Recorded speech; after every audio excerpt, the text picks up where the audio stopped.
This is the Detroit Sports Podcast Network. Do you play FanDuel and feel like you aren't creating consistent money-making lineups? Go over to the DFS Doctors on Twitter at the DFS Doctors and DM them with promo code Detroit Sports to get a free trial for their analytically formulated 70% lifetime profit rate NFL and NBA lineups. The whole purpose of playing daily fantasy sports is to get out there and compete and give yourself a chance to win. So go over to the DFS Doctors. Let them help you. They have analysts on staff that look at the best optimal lineup that you can put out there to win money. So why not take advantage? At the DFS Doctors, promo code Detroit Sports.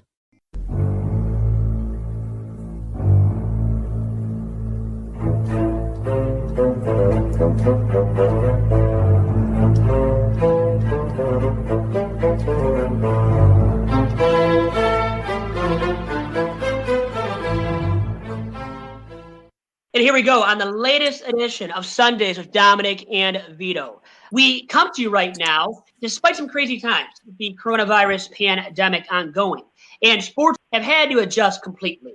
I have three terrific guests on with me this week to talk about the current times and how crazy they are for high school sports and all kind of sports. And to start off, Aaron the Man McMann and Jared Purcell. Jared, Aaron, how are you guys, first and foremost here? I'm doing well. Good. Thanks for having me. Well, thanks for doing this, guys. Joining me via Google Hangouts. So we're hanging out on a podcast and also with Scott Burnstein of the Oakland Press and State Champs. And he does so much else, too. He knows all about gangsters and mafia. He knows it all and does it all. Scott, how are you doing? Good, man. Considering the times that we're living in, I'm safe, I'm healthy, so I got family and friends. So I'm blessed right now. So it's all a good thing. We're staying safe, we're staying healthy, and everybody has to right now. Self-isolate, quarantine, and stay indoors, most importantly. But guys, with that being said, and with what you guys do for a living, I want to start with this. How the pandemic has affected your guys' day-to-day jobs. Well, things went from pretty stable to pretty tenuous in a drop of a dime.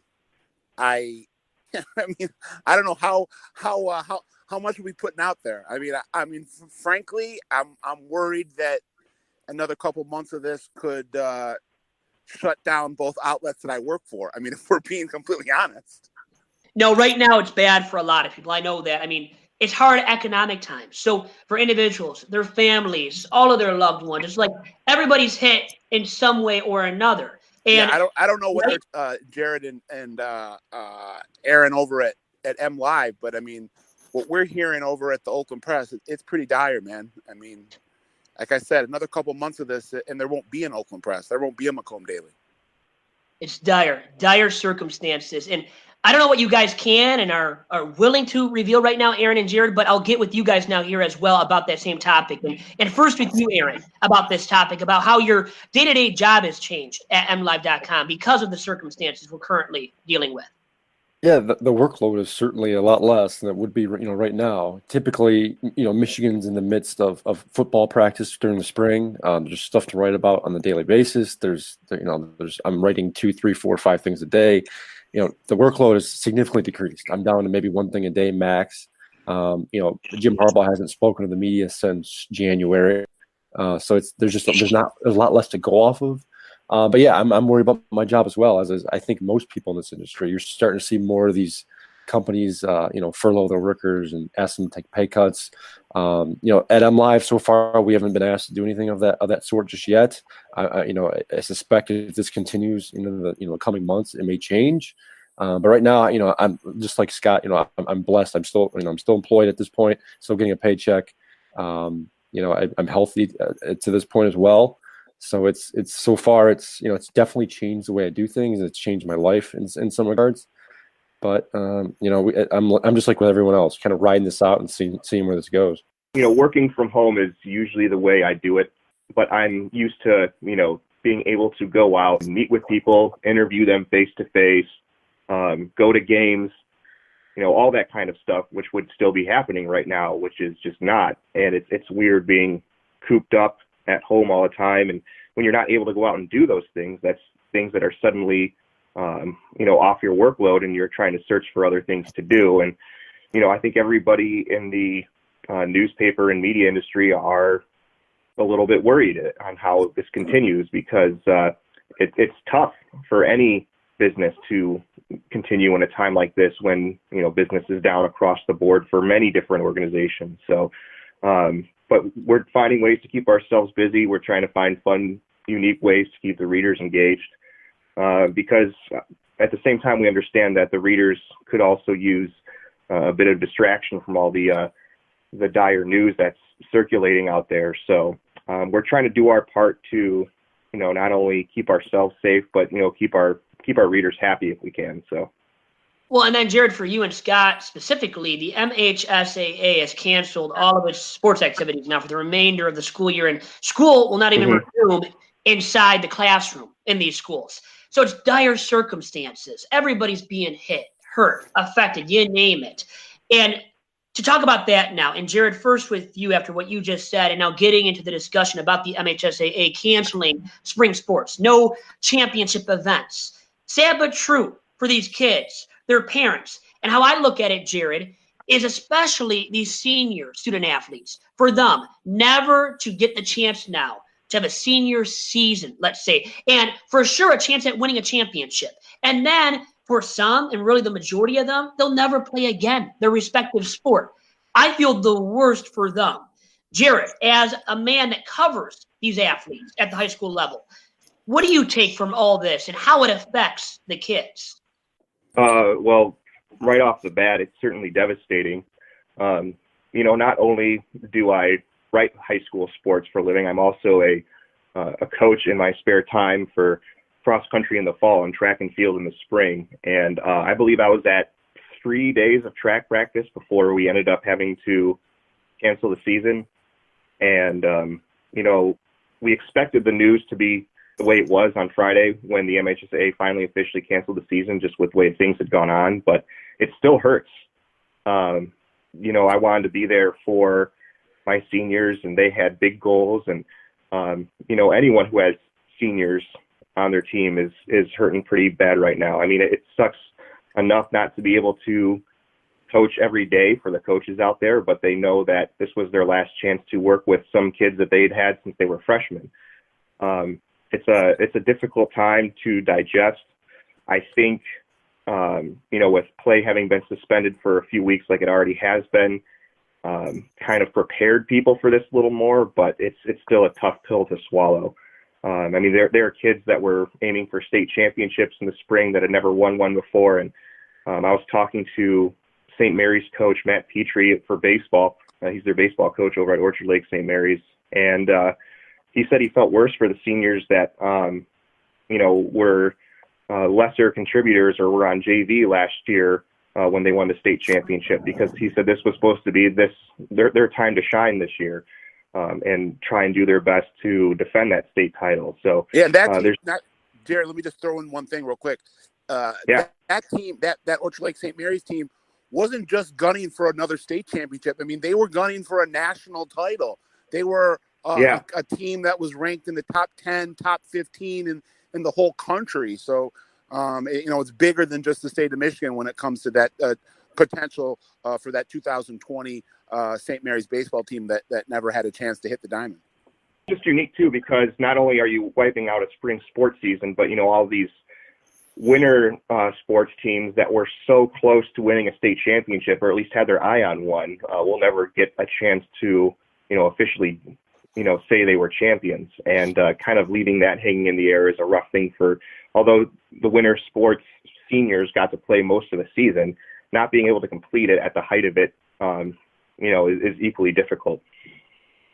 And Jared, to you now again, because of the fact that you brought up you are a high school coach, you've dealt with student athletes, you do, and throughout the duration of this season and how difficult it was. And the message I want to get to now that you had to deliver to your student athletes and let them know nothing was going to happen in athletics for them the remainder of this school year. How difficult the message was that to deliver to your kids? And what was the message like, if you could tell us right now as well? Yeah, it took me a while. I wanted to make sure that I sent it to them in a letter because I wanted it to be thought out. But, for most of the time while I was writing it, I was just kind of sitting there thinking of how do I say this to lessen the blow. But the thing is, what I told my athletes is, despite having especially the seniors, despite having a season wiped away, we can take at least some happiness and relief in the fact that we already had 3 great seasons together with those seniors, because we did have a lot of, at least for my team, there were a lot of 4-year kids. In the sport of track and field, you don't have like separate JV coaching staffs and things like that. All the kids train together. So you've worked with them since they were freshmen. So that's the most difficult part of it. But at the same time, there was also a great group of freshmen that we had come in this year, and we missed out on the opportunity to not only develop their talent, but just to get to know the kids. And now you feel like you're going to have to wait another full year for that extra relationship building to happen.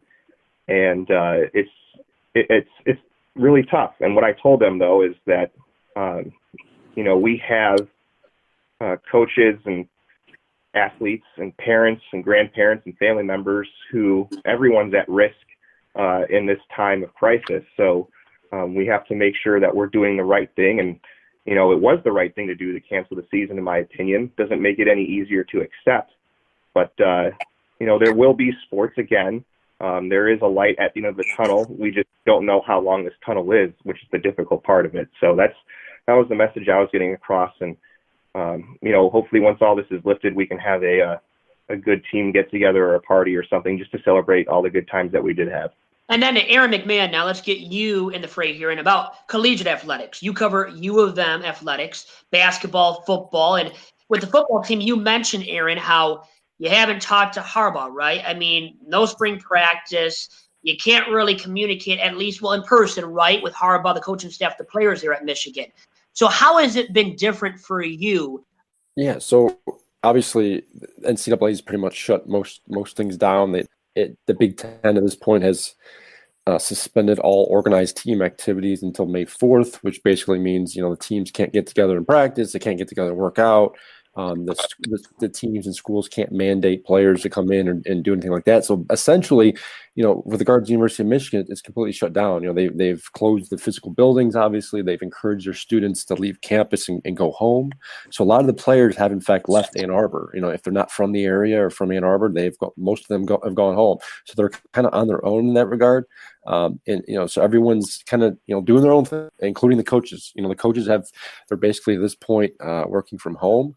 The Big Ten, the NCAA have put a recruiting moratorium on, basically telling coaches that they cannot obviously travel and meet recruits face to face. So most of that being done electronically, whether it's over the phone or on the internet or via FaceTime or Zoom or whatever.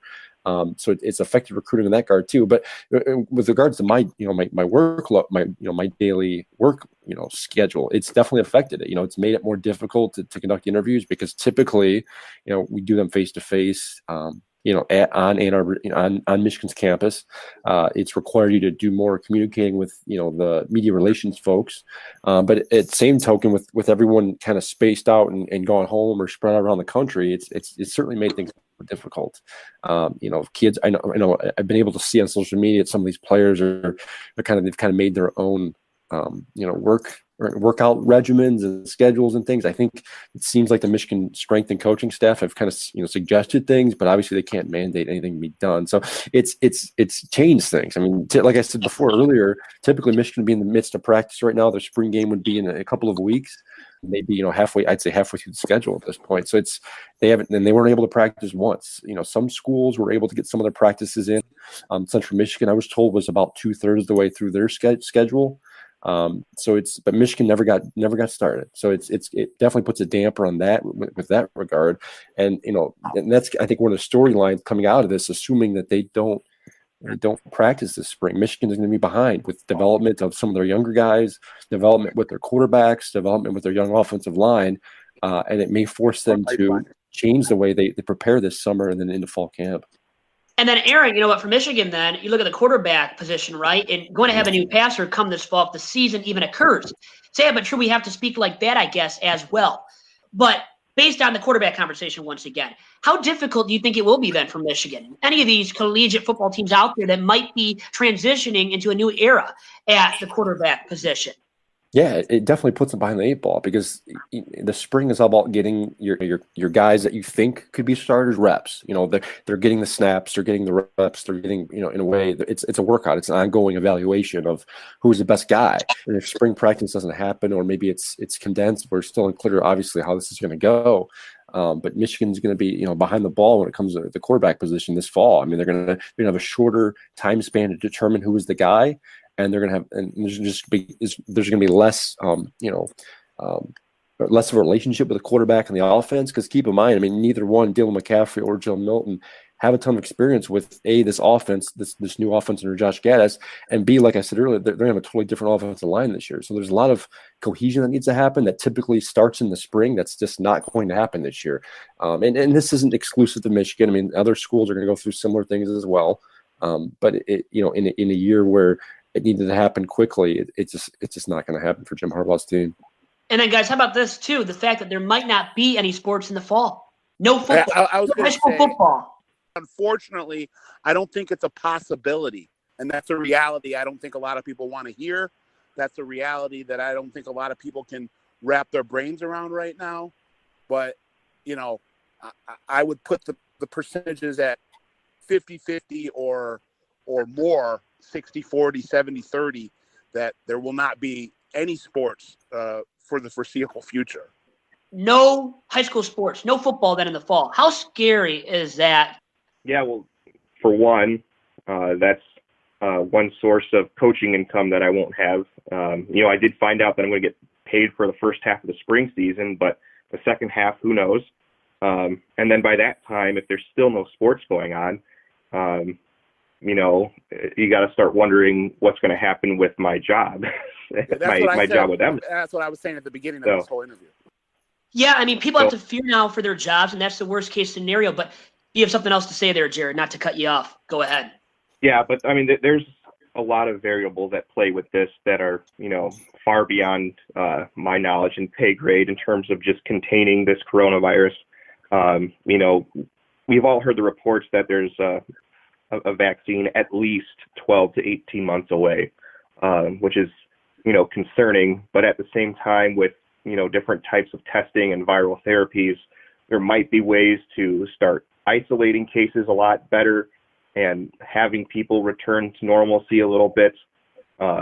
Hopefully by that time, there will be a lot of people recovered from it. So at least in terms of some places of the economy, they'll be able to start getting things rolling again. But I don't see giant gatherings happening for a long time. And I kind of agree in the back of my mind with Scott, because even though I don't want to, it might seem a little foolish to start having, giant stadiums open for NFL teams in the fall while there's still not a vaccine out there. So, I mean, there's all these different variables that come into play, but I would say it's definitely not out of the question for, sports to be gone for a while.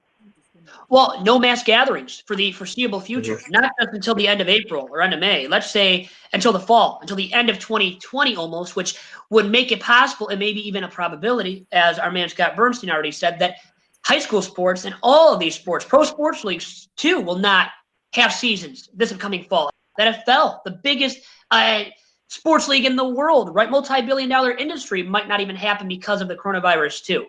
Or if Scott? they do, or if they do, it will be an incredibly watered down version of what we're used to. Yeah. I'm going to tell you, I can guarantee one thing: there will be no fans in the stands. Without a vaccine, it's impossible. And that would be a new norm for all of us as sports fans, right? Or media members covering it. Like for you, Aaron, to you now with the NCAA football.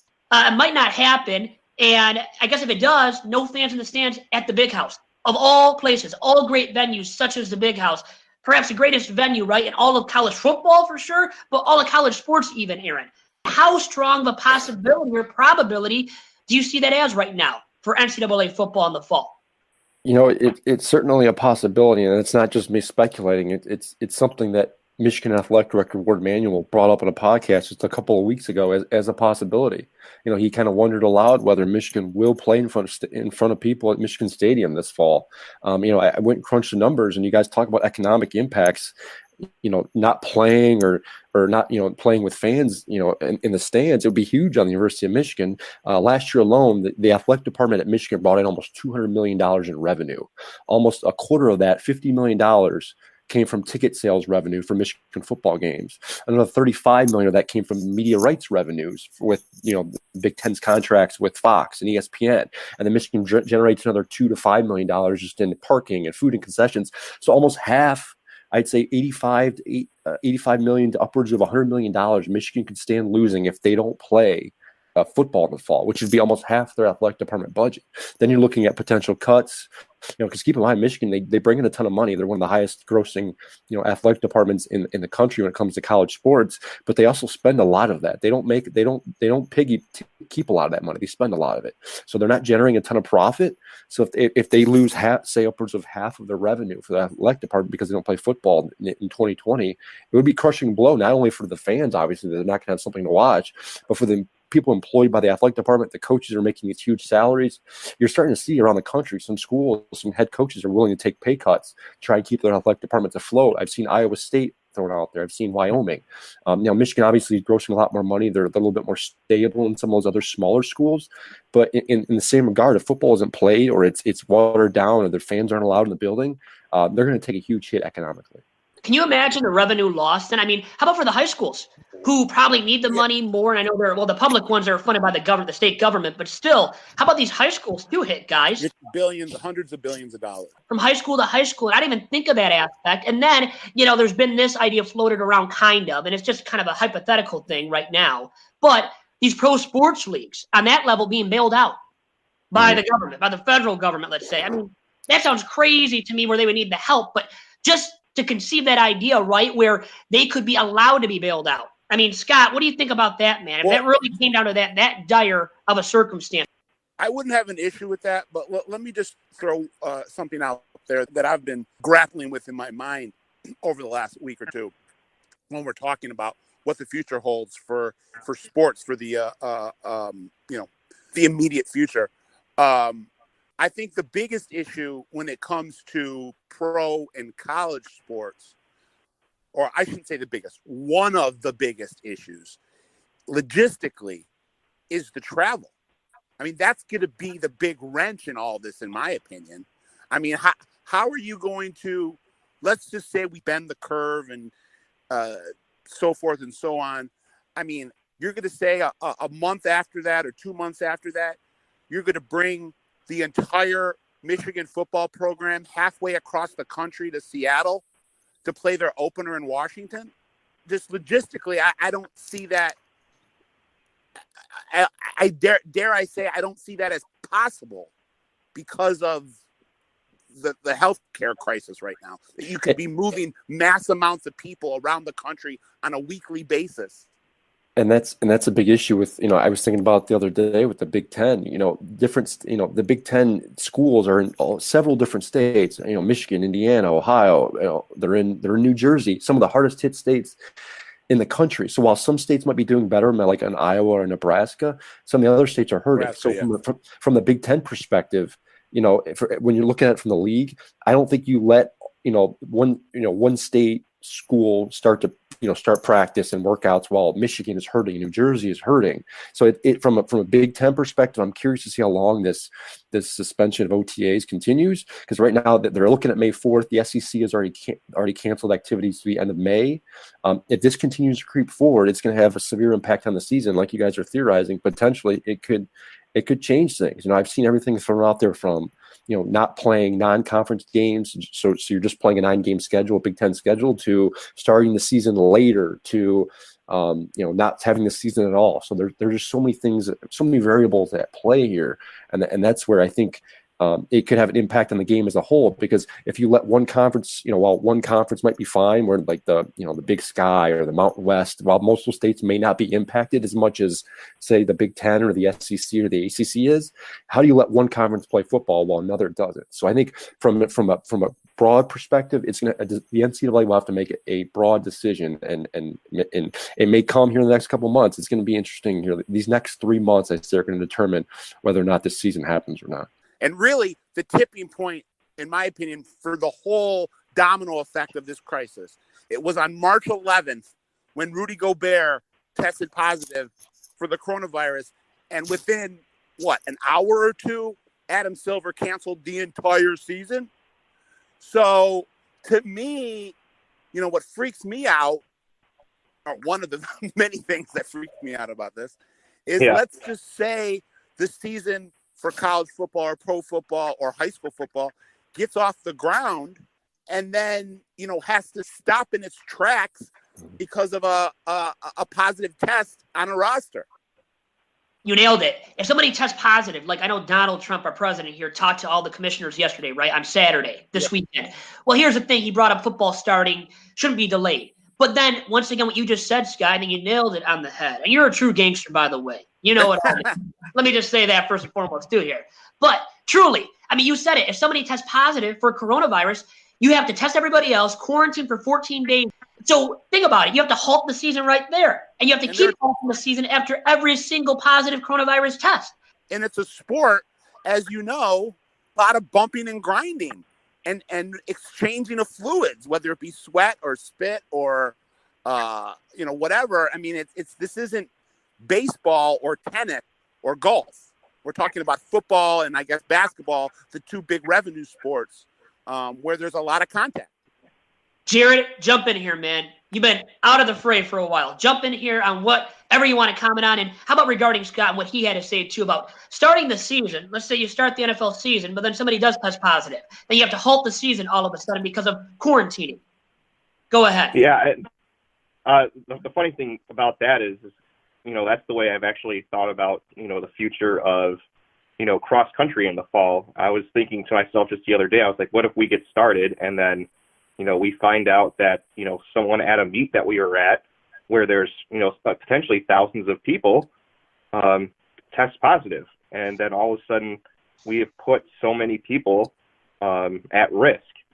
And it's a frightening thing. That's the most frightening thing, is to have someone or someone you're responsible for to test positive for, this virus, which is why I said a little earlier that I wouldn't be surprised if sports in the fall aren't continued, because even without fans in the stands, like Scott was saying, there's contact sports, and even a sport like track and field or other sports where you're working heavily and you're breathing more heavily, you're putting that virus out there if you have it. And as we know, this thing can now survive in the air for a few hours. So what's to stop it from spreading to other people, from your competitors and things like that? When you have, like, if I have 150 kids at a meet lined up on a start line, and in the middle of the race, they're breathing heavily, they're sweating, they're nudging up against each other. I mean, that's a lot of potential areas of transmission right there. And it's just something that the MHSAA is going to have to keep an eye on, that all sports at all levels are going to have to keep an eye on to see, is it even worth it to try and continue or start a new season?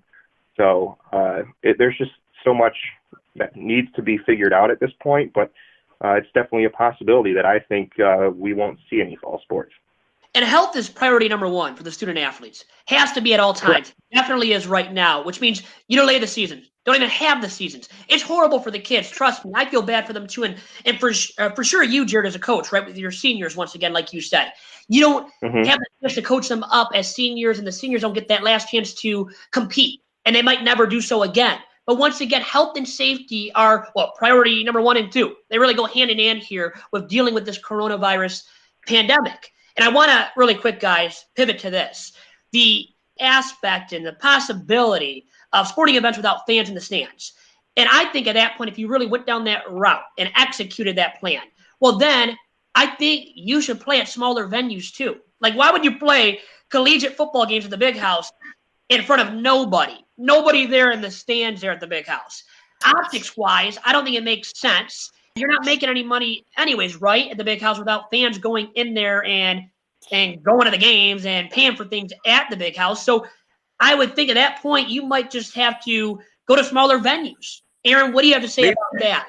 You make a ton of sense, Vito, but I've made this argument too. If they're going to play without fans in the stands, they probably shouldn't be playing at all. Because yes, having fans in the stands creates a risk for the fans, obviously, because if you've never been in the big house, it's so compact and you're right next to one another, you're on top of one another. It's easy to make contact with other people.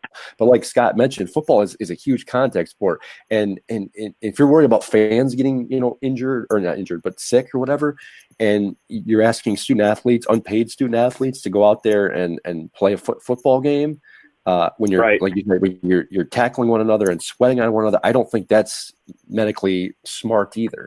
But again, I'm not the one making the decision either. But it would be interesting to maybe watch it. But yeah, it would be interesting to watch them play at smaller venues, whether it's a smaller school or high school or whatever. I mean, that would make sense too. But I don't know. I don't know how feasible the idea of playing without fans in the stands is when you're asking guys to tackle one another and just sweat all over each other. Well, yeah, they're still sweating on each other, breathing on each other. They're falling on each other. I mean, realistically, from a health perspective, once again, if you're trying to curtail this coronavirus and flatten the curve truly, you can't have them play then and expose each other, right? You can't have them tackling each other, falling on each other. And then in another way, I wanted to bring up pro sports again in the NBA, actually. So on the topic of the NBA resuming, which is, I know, a different sport for a lot of us talking here. But I know, Aaron, you actually have covered the Pistons in the past for MLive.com too, and we're all sports fans here. And I know it's been floated around about them resuming too, and at different venues. I mean, what do you think, Jared? How about the feasibility of that? And I know the decision's hugely above our pay grade, but just the optics of it, you think, the NBA resuming and playing at smaller venues too? Well, I mean, there's just a lot of complications that come along with that, because if you're going to be playing it at smaller venues, that just means like everyone else there, security, and anyone else who is involved with making sure the event is safe, could potentially be more confined to each other. Like if you're playing a football game at the big house and it's empty, there's easy ways for people outside of the game being played to be separate from each other. But if you're going to like a smaller gym or a high school football field to play in events, you also have it right in the middle of a community too. And you got to make sure that you're doing what's best for the people in the community as well. I mean, there's just so many different variables that I don't see, like Aaron was just saying, the fact that if you're playing a game without fans for safety, then why are we also saying it's safe for players to be going against each other? So, I mean, to play at a smaller venue, I don't know if that will make any difference, especially if it's going to be empty. Maybe it'll be better financially for them, but there's just a lot of different logistical security things to consider. These conversations are so difficult to have. It's so painstaking to even try to wrap your brain around it. And really, when I think about I shudder when I think about the ripple effects, obviously for our country, but we're just talking about sports right now. But within the industry of pro sports and college sports, think about all the ancillary jobs that go along with a pro sports team and a pro sports venue, or a college sports team and a college sports venue. All the workers at the stadium, all of the security. What about all the bars and restaurants around said stadiums that make money off of, being that place that everyone goes to before and after a Lions game or after a Patriots game? It really makes my stomach turn and my head turn to try to think what the possibility, the large reaching ramifications for taking in the possibility that there might not be a pro or college sports season, in 2020. Well, yeah, the small businesses guys are hurt the most, right? They really are. And then you look at like the hourly wage workers inside these sports arenas. I think about pro sports once again, and their arena workers. Those guys are without jobs. And what if they were relying upon that paycheck to get by and to survive as a family day in and day out? So, you got to fear the worst, I guess, for them, for sure. And And we give our thoughts and prayers to those people and all of us right now dealing with this pandemic. And it's crazy, a lot of craziness. And I'm glad, I'll tell you the truth, I'm glad Governor Gretchen Whitmer kind of told us all to stay at home, the stay-at-home order, and then she canceled the school year for the rest of it, at least inside the school. And transitioning to that once again really quick, since I have two high school sports writers on here. Once she came down with that order that school was done, I know the MHSAA at first said it had to review everything, didn't announce its decision yet about the spring sports season, but then did the following day on Friday of this past week. Why do you think there was that delay, the one day they took to make that final call on the spring sports season when realistically, guys, we all knew already, right? Once Whitmer came down with her decision that high school sports weren't going to happen this spring. Scott, how about you on this one first? Yeah, I guess I have the curse of sometimes being able to, when it comes to this kind of stuff over the last couple of weeks, I think I've been able to kind of be ahead of the curve and see where things were headed. And I had kind of come to that conclusion on my own pretty early on in this pandemic response. So, to me, it was inevitable. And I'm just hoping that we can get past this health crisis enough by August, by September, where we can have some semblance of pro and college and high school sports come the fall. So, to me, it wasn't a question of if things were going to be canceled or if things were going to be postponed. It was a question of when.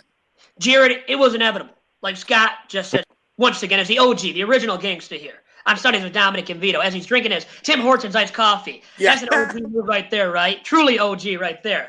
But Jared, anyway, to you on this topic here, the MHSAA and delaying its decision only by a day. It's not like it was that big of a delay. But still, once you knew Whitmer came down with that decision, why do you think the MHSAA decided to delay its decision until the following day?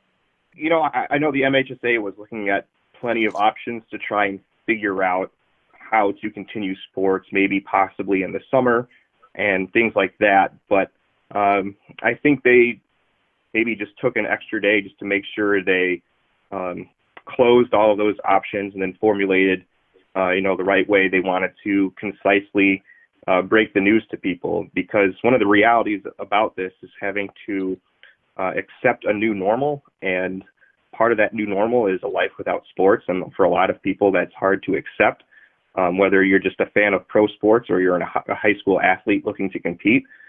And throughout this process, I was in the same boat as Scott. I was expecting this to happen.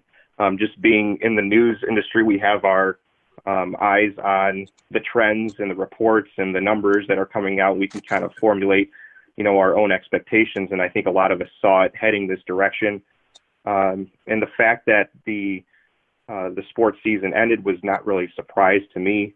I don't blame or have any, thoughts of why the MHSA took an extra day. That's fine with me. I don't have a problem with that. I think they just wanted to make sure that they had all of their options closed, and probably they wanted to take some time to discuss what they were going to be doing internally as well. Because suddenly, they're not, doing anything with terms of planning seasons and planning tournaments and, doing all the things that the MHSAA does. So I think they had to make sure they just had everything accounted for before they made their announcement. But throughout this process, I've had people, DM me and send me emails asking for my opinion on, when do you think high school sports are going to continue again? And, I had to be honest with them and saying, I really don't see it happening. And I also had to give them, my take on the worst case scenario is that we don't have any sports until there's a vaccine that's readily available for the public, which could take a year and a half. Some people were a little bit angry with me for having to communicate that because they're like, well, right now we need kids to have hope and hang on to, playing sports and stuff like that. But I think the greater hope right now is that we all do our part to make sure that we do everything possible to curb this virus with where it's at. Yeah. I don't think, trying to force sports back into the world is going to help anything. Stay at home. That's what it comes down to, Scott. Go on. Yeah, I said we need to mitigate. As a society, as a community of Americans, as parts of the human race, because this is, fast tracking across the globe. I mean, I think that the breadth, the wide-reaching nature of this is very difficult for people to comprehend. And when you're talking about pro sports or high school sports, I mean, there's still sports, people out there who think this is a hoax. Right. Yeah. Well, that's stupidity. Come on. These folks are stupid. They're thinking that, especially right now. Anyways, I digress. No, what I'm saying is I think when people can finally understand we're trying to mitigate against a potential Holocaust. I mean, that's not an overstatement. We want to keep these deaths in the 6 figures, I hope 5 figures, and not get them into the 7 figures. I mean, in order to do that, we have to, everyone, like you said, everyone's got to play their part. Everyone's got to do their best and look out for mankind, look out for their neighbor. And if that means putting sports into the drawer for a year to get everyone healthy and make sure that we don't have millions of deaths in our country, then you know what? It will just be something that we have to do. And, we'll look back in 10 years as, oh, remember, 2020 when nobody played sports, that was horrible. But we're past it now. And I'm saying, looking back, if this is 10 years from now, I know that, from doing research for some of the stories that I've done in the last couple of weeks, which I've done a lot of historical retrospectives. I think in 1943, in the middle of World War II, there were no tournaments that year. So, it's in some ways it could be a blip on the radar when you're looking back on this 10, 20 years. At the end of the day, we have to put sports aside for a year for the betterment of mankind, to prevent there from being millions of deaths as opposed to thousands of deaths. Then it will just be something we all have to do. We'll come out the other side of it, and then we'll have pro sports for, forever after that. But for right now, I think it, if worst case scenario ends up coming to reality and we have to put sports aside for a year, I think it's a small sacrifice. Jared, you have something to say. Go on. Yeah, just a really small thing to add on to that. I mean, I don't know if you guys have seen the same predictions, but, first of all, Dr. Fauci, the guy who is, spearheading the attack on this virus in the U.S. here, he was saying that he predicts 100,000 to 200,000 deaths in the United States because of this. However, if no action at all is taken, they're predicting millions. Yeah. And if taking away sports can prevent that, I am all for it. Well, Jared's brilliant too, man. Okay, these MLive dudes, they're brilliant. They're brilliant journalists. Aaron the McMann. We have Aaron. He's still here, by the way. I know Aaron's been chilling here because we had our high school sports and other discussion there, but this is for everybody now. And I want to leave you guys with this because you're still busy professionals here. So even on a Sunday, it's been a beautiful discussion, but I want to leave with this, okay?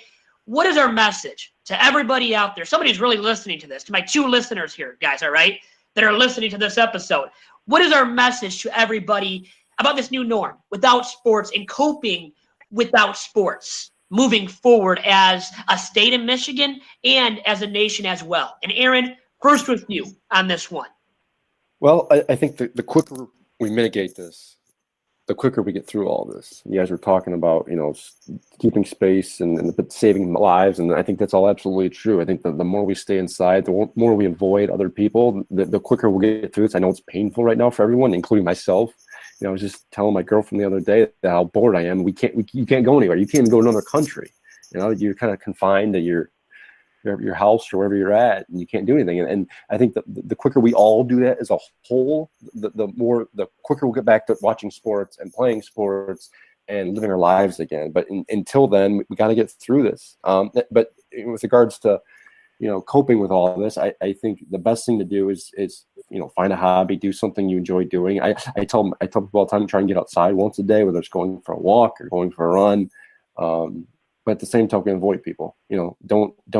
Don't go see someone you don't have to go see. Don't surround yourself with people that that you can see down the road.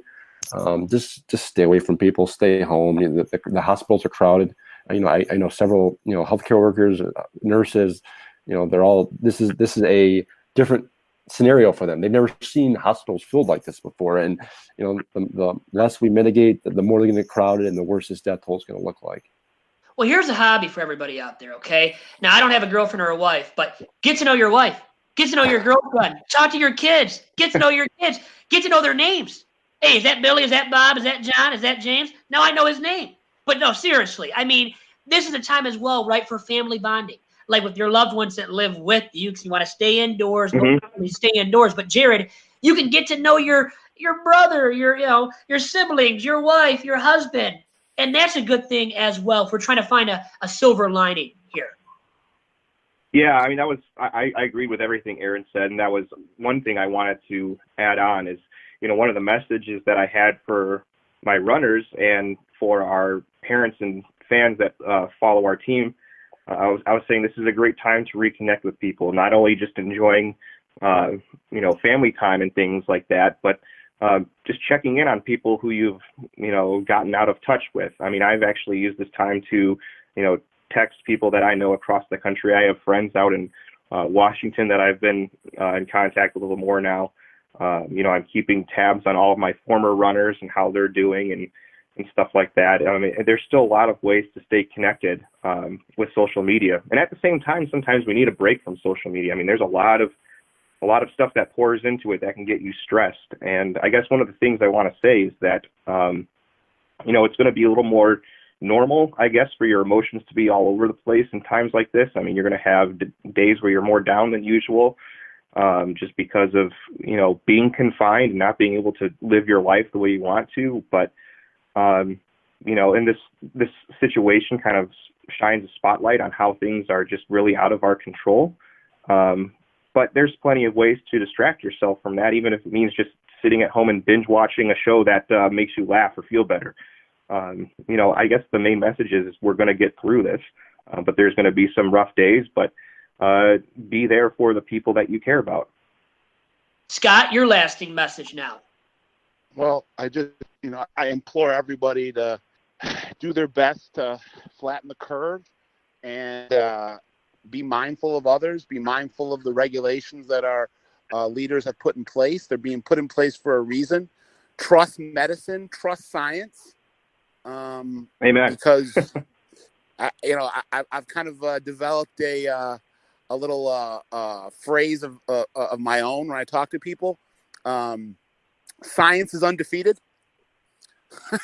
I don't think there have been many times when you crunch the numbers and math is undefeated. You can sit there and you can try to play as many mental gymnastics with yourself as you want, but what's going to be is going to be.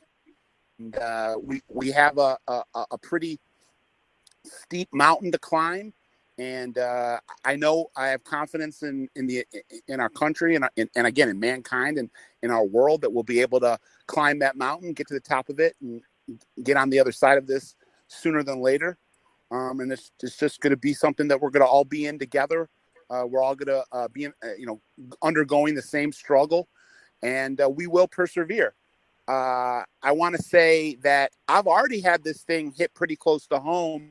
I don't know about Aaron, but I know that Jared knows my colleague at the Oakland Press, Drew Ellis, and Drew Ellis came down with the virus and was I'm not putting this out. He put this out already, so I wouldn't put this out if he hadn't have discussed this on his social media, but he was in pretty dire straits 2 weeks ago, and he's pulled through it. So that's when this really hit home for me about 2 weeks ago, and he was telling me he can't breathe, and I was like, you need to get to the ER now. And again, luckily he's on the other side of this thing now, and he's healthy, and it looks like he's past it. But this can hit anybody. It doesn't discriminate, and just be safe and be kind. Doesn't matter your politics, right? Doesn't matter your race, your skin color, what you believe in. Like you said, this virus, Scott, does not discriminate. So please trust the scientists. Trust my man, Tony Fauci. I mean, God, look at this guy. I mean, this guy's the smallest dude in that Trump administration, and I like the small guy, man, and he's reigning supreme. Trust the guy. Nobody Trust the guy right now. He's an American hero, Tony Fauci. I think there's some false notions floating around, social media, and because this thing has unfortunately gotten so politicized that somehow the doctors and the scientists are rooting for the virus, and they're trying to impose measures that are stifling our way of life for agendas. Believe me, these are the people that we want leading us through this. Trust the doctors, trust the scientists. They will give us the best advice for us to get through this the fastest. And as Aaron said, I want to echo what Aaron said and amplify it. The more we embrace the process that's being put forth in front of us right now, and we do the measures that we need to do, the faster we're going to get through it. The more we resist it, the longer it's going to last. Trust the process, guys. And 3 things I'll leave you with, and everybody out there with. Stay indoors. Trust Tony Fauci. I already said that one, but got to reemphasize that. Trust the man, Tony Fauci. And also watch some Tiger King and Joe Exotic. I heard there's a new episode. They're gonna drop a bonus episode next week. That was the best news I've had. That's the best news I've gotten this month. Great breaking news on your behalf there, Scott. I appreciate that. Yeah. But anyways, with that being said, fellas, appreciate all the time on this Sunday morning and now Sunday afternoon as we talk here on Sundays with Dominic and Vito, and as usual on a weekly basis without my brother Dominic.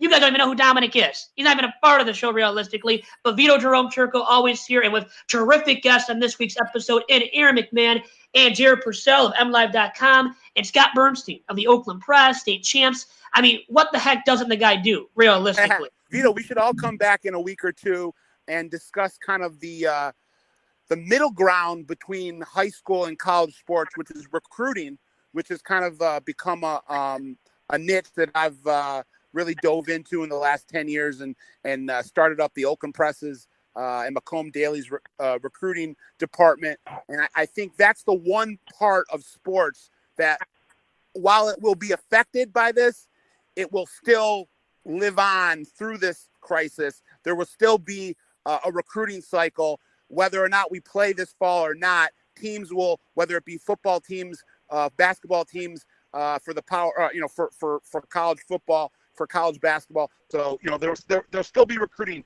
to keep our attention. And Scott, also let me know, please, since you're the mafia expert, if there's any Churko like mafia dudes to worry about. No Churko to speak of in the Detroit Mafia. No. Okay, I don't want to get hit. I don't want to, have a hit on me, put on my family or anybody that I know. As long as you're not a Coco or a Jackalone, you don't have that stigma. So I'm safe. And I hope Aaron McMann, no McMahon's there in the Mafia, no guys with the Purcell. So you let us know as well, all right, as time goes on here, Scott, because you're the expert on all things Mafia. But anyways, all kidding aside, once again, great stuff from all of you. It was a pleasure. And I look forward to speaking with all 3 of you once again sometime soon, too.